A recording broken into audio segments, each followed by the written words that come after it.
giving you an opportunity to get the full story from the people who tell it best. This is Mediacom News Leaders. And welcome to Mediacom News Leaders. Thanks for tuning in. I'm Carol Kelly. Joining us today from the Iowa chapter of the Alzheimer's Association, we've got Kara Fishburn. Kara, welcome. Thank you.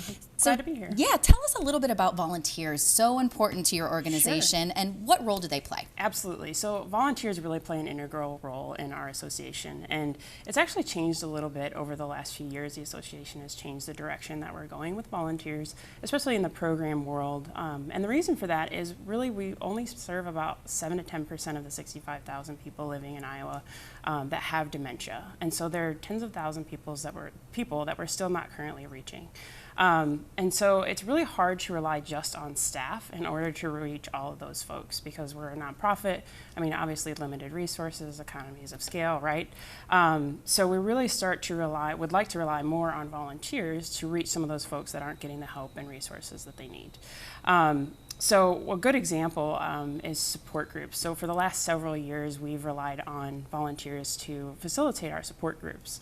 And they do an amazing job. So a really dedicated, passionate group of people that have done some great work facilitating those groups. And so what the association decided to do was to take that a little bit further and use volunteers in some other areas in the programming world. And so we decided to expand that in order to reach some more of those people and really give them the resources that they need.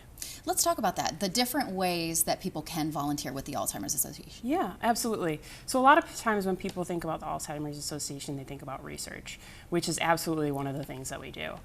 So we do have a lot of volunteers that help us in more of the development space and with our walks and so forth, that fund our programs too. But a lot of people don't really realize that the Alzheimer's Association also provides programming to folks that need it for help and support.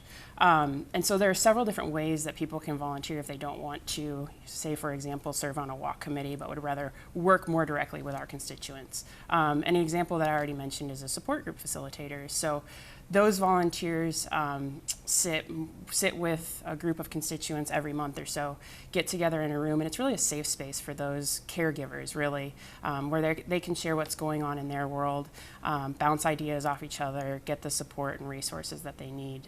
So that's one capacity that they could serve in as a program volunteer. They could also serve as a community representative, which is more of a liaison between the Alzheimer's Association and the community. So they might go out to local churches, they could go to local businesses, kind of make connections for us in different ways.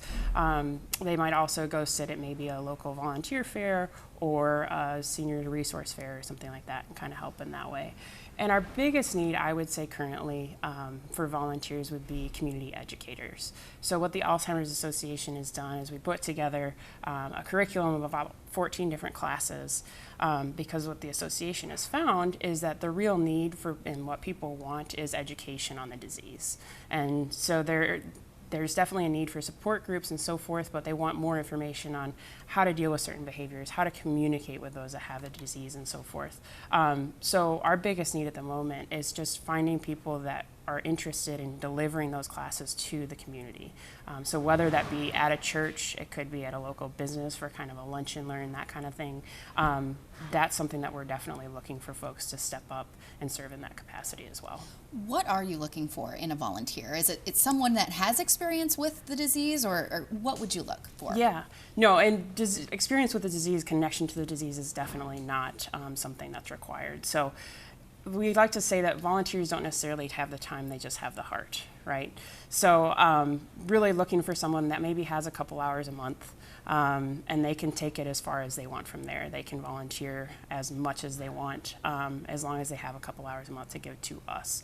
And it's about finding a good fit for the volunteer. So we want to make sure that we're not shoving them into an area where they don't necessarily have an interest, right? So we're matching them up with what they'd like.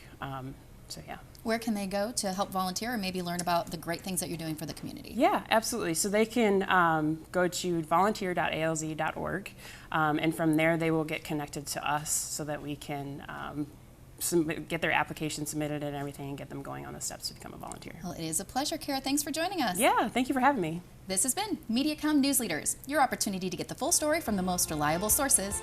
This is Mediacom News Leaders.